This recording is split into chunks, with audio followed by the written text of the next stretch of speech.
Chapitre 17. La religion. Texte d'origine, non modifié, ni revisité.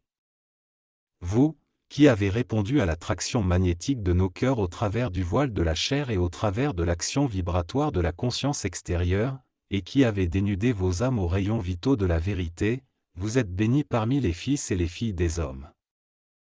Alors que se termine la grande période de 30 jours, au cours de laquelle des maîtres orthodoxes, des rabbis, des missionnaires et des grands dirigeants métaphysiques et occultes du monde des hommes se sont rassemblés, de nuit, dans la grande radiation sanctifiée du grand enseignement du monde, j'aimerais faire quelques commentaires à propos du grand service d'hier soir, afin que vous puissiez contempler la nature de la religion et que vous puissiez mesurer vos propres expériences, d'après le conseil aimant du Seigneur Maitreya et de celui des 7 bien-aimés Chohan dont chacun représente une facette dans le développement équilibré de chaque courant de vie.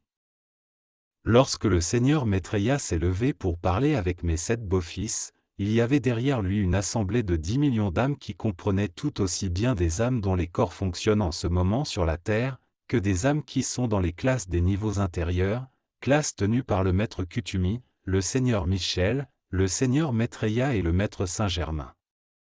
Parmi les âmes ici réunies, se trouvaient celles qui avaient volontairement décidé d'enseigner à ceux qui le désiraient la loi, qu'ils pouvaient assimiler, digérer et, par la suite, en retisser l'application pratique dans les véhicules de leur propre expression de vie. Alors qu'il se tenait sur l'estrade, et que la lune jouait sur les boucles blondes de ses cheveux, ses yeux ressemblant à des étoiles jumelles, violettes, toute la partie supérieure de son corps irradiait comme un véritable soleil dans les cieux. Même alors qu'il n'avait encore pas prononcé un seul mot, sa présence incarnée de jeunesse et d'amour était en elle-même une leçon suffisante, mais il choisit de parler. Et, en parlant, il pensa à la religion telle qu'elle était admise dans les fois acceptées de l'évolution de la Terre. Quand il eut terminé son glorieux exposé, chacun des Chohan présenta à son tour la part qu'il représente dans l'équilibre de la religion ordonnée, qui est le don que les seigneurs Maitreya et Saint-Germain feront à la terre au cours de ce prochain cycle. Je lui ai demandé à la fin de ce service si je pouvais résumer ses exposés pour la plus grande bénédiction des intéressés et il me donna son accord. Ma vie, ce matin, est donc tissée dans ce résumé que je vous conseille de faire vôtre. Il vaudrait mieux que vous ne l'entendiez jamais plutôt que de choisir de n'en rien faire alors que vous l'aurez entendu et que vous resterez inerte. Car ceci est la LOI. Qu'est-ce que la religion, vraiment? Est-ce un narcotique pour les sens fatigués, grâce auquel la réalité imaginaire de toutes les détresses extérieures peut être oubliée pour un instant? Bien sûr que non.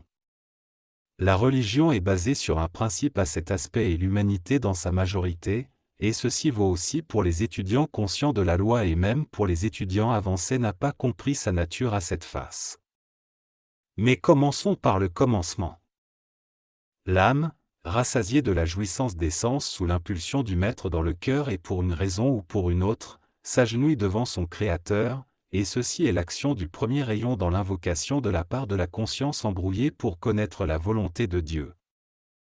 Il ne servirait à rien de continuer sans essayer de comprendre, de se précipiter comme un homme qui voudrait faire quelque chose sans avoir étudié auparavant ce qu'il va faire et sans avoir demandé au réalisateur son plan. Donc, la déclaration « Que ta volonté soit faite sur la terre comme au ciel », suivie de l'acceptation de la volonté divine par la conscience devient le désir de comprendre. Ceci est l'enseignement du premier rayon. Dans la radiation du deuxième rayon, l'âme commence à apprendre la loi de cause et d'effet, la direction de l'énergie et son retour en arrière qui conduit au plaisir ou à la douleur consécutive à la qualification de l'énergie vitale. Plus tard, le plan divin de la hiérarchie est expliqué ainsi que l'endroit où chaque berger, chaque maître religieux et chaque étudiant est situé dans le grand plan. C'est le lieu de l'illumination lorsque, après avoir demandé à Dieu de lui exprimer sa volonté, l'âme sérieuse reçoit la révélation du schéma divin de l'ordre des choses. Ensuite, l'aspirant passe par les portails du troisième rayon et il essaie alors que sa compréhension soit d'un aspect pratique pour ses frères développement de la tolérance, de la compréhension, de l'intérêt sincère et profond pour la croissance et le bien-être spirituel de la race à laquelle il appartient. Il passe ensuite dans la 4e sphère et, en regardant la déformation sordide du principe de vie qui s'est manifesté dans son corps et dans son environnement, il reconnaît que la vérité et la beauté, l'harmonie et la perfection sont ce que Dieu ordonne, comme partie intégrante de la religion de l'homme éveillé, et il commence, en forgeant sa pensée dans le feu purifiant du sentiment et sous la direction du feu sacré, à extérioriser ce qui devrait être un atout et un exemple pour toute la vie. Dans la 5e sphère, dans la même religion, il passe à la compréhension illuminée de la précision mathématique qui prévaut dans toute création, précipitation, éthérialisation ou précipitation, et dans tous ces pouvoirs que le mental indiscipliné appelle mystiques. Ayant reçu en lui-même, de sa propre religion, notez-le bien, les dons des rayons précédents, il arrive dans la présence de la 6e sphère et là, il se remet à genoux, mais cette fois en action de grâce et en dévotion pour les dons mêmes de la vie. Les hosannas s'élèvent alors des cœurs et des lèvres, les aves remplissent l'atmosphère. Loué soit Dieu d'où vient toute miséricorde devient la prière du cœur illuminé de l'initié de la 6e sphère. Et, ayant exprimé sa gratitude à Dieu et à son moi christique, aux anges, au maître et à ses frères, il passe dans la 7e et dernière activité de sa religion, qu'il soit musulman, juif, chrétien, métaphysicien, ou étudiant je suis, quelle que soit l'étiquette qu'il donne à sa religion, il entre dans la 7e sphère. Là, les mots du Maître Jésus résonnent dans sa conscience, jusque-là, seul le Père travaillait, mais maintenant le Père et moi-même travaillons.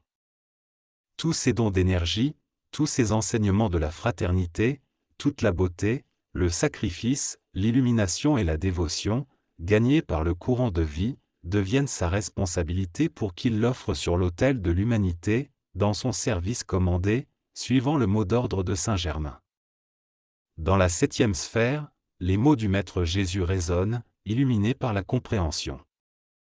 Aimant ses frères humains, ses frères du royaume élémentaire, du royaume angélique, les devas, les chérubins et les séraphins, remplis de la beauté et de l'opulence qui sont ses droits de naissance, comprenant les pouvoirs des forces centrifuges et centripètes, attentif aux cris provenant des cœurs de ses frères encore en esclavage, et répondant à ces cris avec un cœur débordant de bien non pas avec les lèvres mais avec les sentiments. Voilà l'œuvre de l'homme qui sera effectuée par l'adoration cérémoniale du 7e rayon. Cet homme-là est un pont entre les royaumes, angéliques, élémentaires et humains. Il est un pont entre le ciel et la terre. C'est lui qui, avec les bras étendus, forme en lui-même la croix maltaise de la liberté, dont les royaumes parallèles des anges, des hommes et des élémentaires forment la barre horizontale, et dont les maîtres et les pouvoirs du feu sacré au travers de son corps et jusque dans la terre forment la barre verticale. C'est cet homme-là qui comprend la religion. Qu'est-ce qui vous distingue des masses dans votre religion? La paix intérieure peut-être. Mais il doit bien y avoir autre chose. Oh! Fasse Dieu que je puisse transmettre aux sentiments des messagers et des étudiants que le Seigneur Maitreya a ordonné que nous venions. Et que, en ouvrant nos cœurs à ceux d'entre vous qui sont d'accord pour écouter, nous essayons de convaincre vos sentiments de votre aptitude à changer les conditions, par la direction du pouvoir dans votre propre vie. L'adoration veut d'abord dire relâchement des sens. Je comprends très bien cela en regardant avec l'œil intérieur les pressions de votre quotidien, en voyant combien vous aspirez à la paix du sanctuaire de Dieu, loin de l'esclavage entretenu par vos propres créations. Je ne condamne pas. Je vous aime plus que vous ne vous aimerez jamais vous-même. Mais je veux que vous soyez ce que Dieu veut que vous soyez, et non que vous soyez ce que vous désirez pour vous-même. Je veux que vous soyez libres. Je veux que vous soyez des maîtres, je veux que vous soyez ceux que Saint Germain peut citer comme des exemples vivants de l'homme libre dans lequel sont incorporés les 7 aspects de la nature de la religion. Néanmoins, ne vous troublez pas plus qu'il ne convient, car chaque homme est fort sur l'un des points parmi les 7, ce qui est naturel puisque chacun de vous est l'un des 7 types. Saint François d'Assise obtint sa liberté en trouvant Dieu dans un champ, Saint Augustin le trouva dans une cathédrale, et saint Paul en cheminant sur sa route quotidienne et en ayant de l'amertume dans le cœur contre son grand maître. C'est même merveilleux que vous ayez un aspect développé, car autrement vous ne seriez pas là. Vous seriez en train de gambader dans les champs avec les autres membres de la race humaine. Le développement d'une seule de vos conceptions d'adoration est suffisamment fort pour vous avoir amené jusqu'au pied du Maître, le Christ cosmique.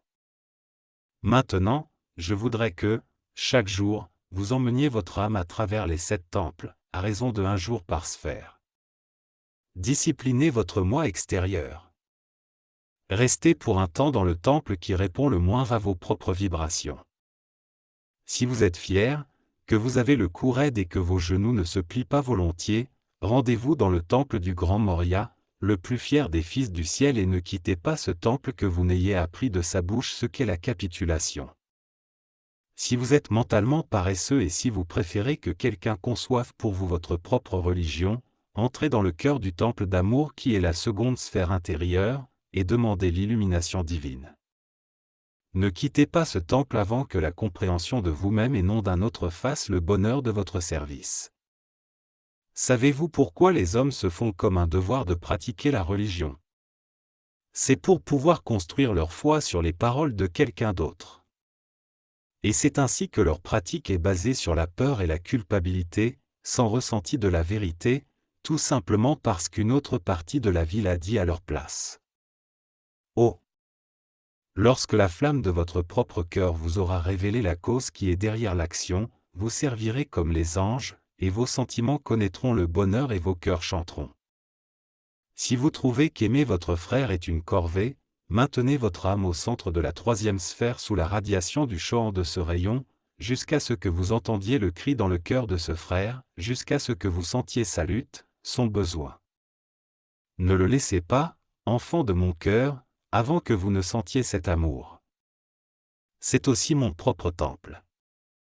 Si vous croyez aux bienfaits de l'austérité, de la négation de soi-même, de la capitulation des sens face à une doctrine punitive, tout ce que vous avez construit dans vos douces vies au long des siècles où le cilice, les vœux de pauvreté et de chasteté étaient considérés comme des vertus, restez dans le 4e royaume un moment, et regardez les vêtements des anges, la beauté de votre propre Mère céleste et la perfection divine du cœur de Dieu lui-même.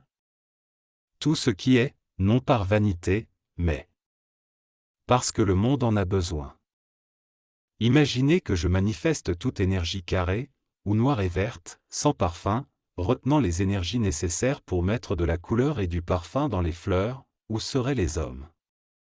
Oh! Qu'il est bon de mettre la beauté dans le monde quand le motif est de donner du bonheur à la vie, voyez-vous.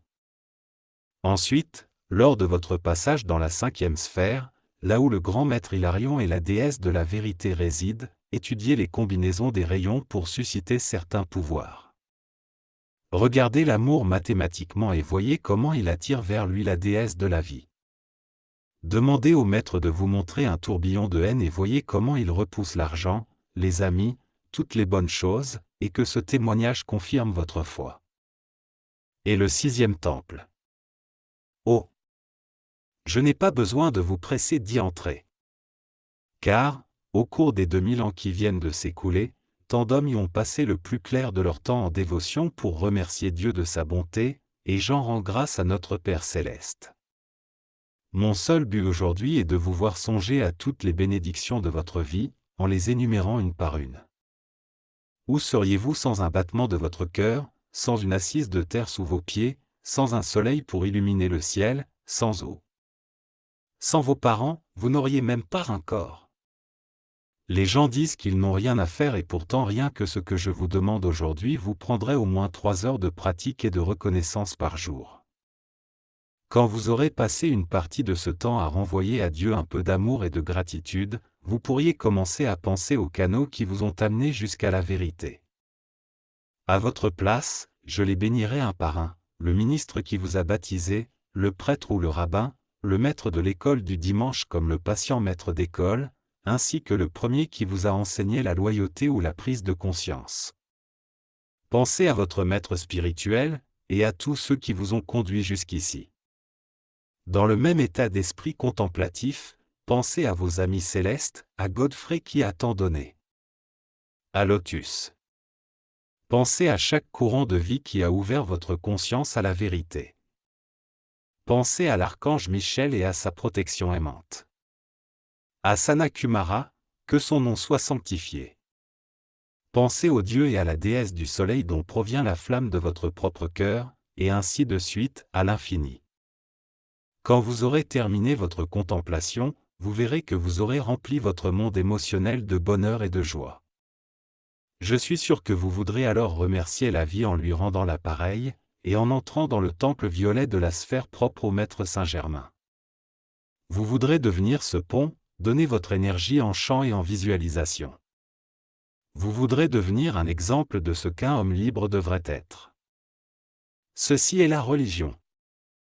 Je vous aime. Je suis le Mahachohan.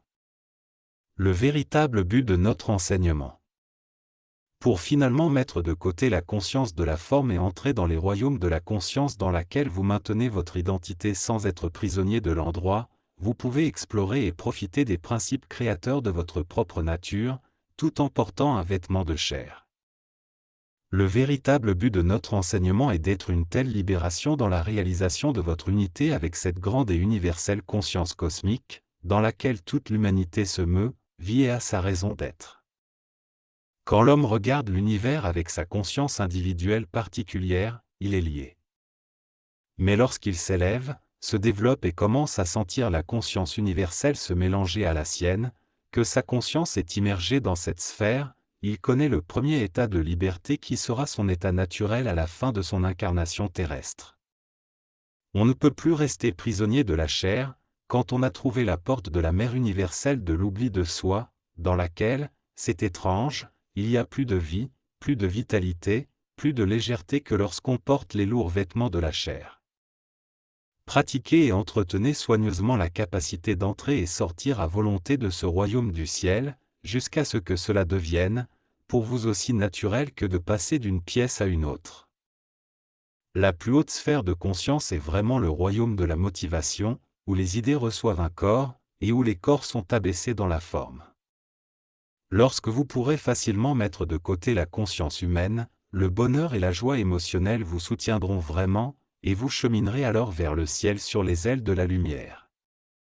Pour beaucoup d'entre vous, ces explorations ont été une source de grand encouragement, et lorsque le temps viendra où vous évoluerez vraiment, vivrez et aurez votre être dans ce royaume, l'aimant de la conscience humaine perdra de son pouvoir, car il n'y aura plus de vibrations compatibles dans vos véhicules pour que vous y puisiez. Avancez fermement, grands esprits. Je suis éternellement à vos côtés car il n'y a pas de séparation entre le Saint-Esprit et l'énergie de la source de toute vie. En esprit de grâce, je suis le Saint-Esprit cosmique. La lumière est dans le cœur.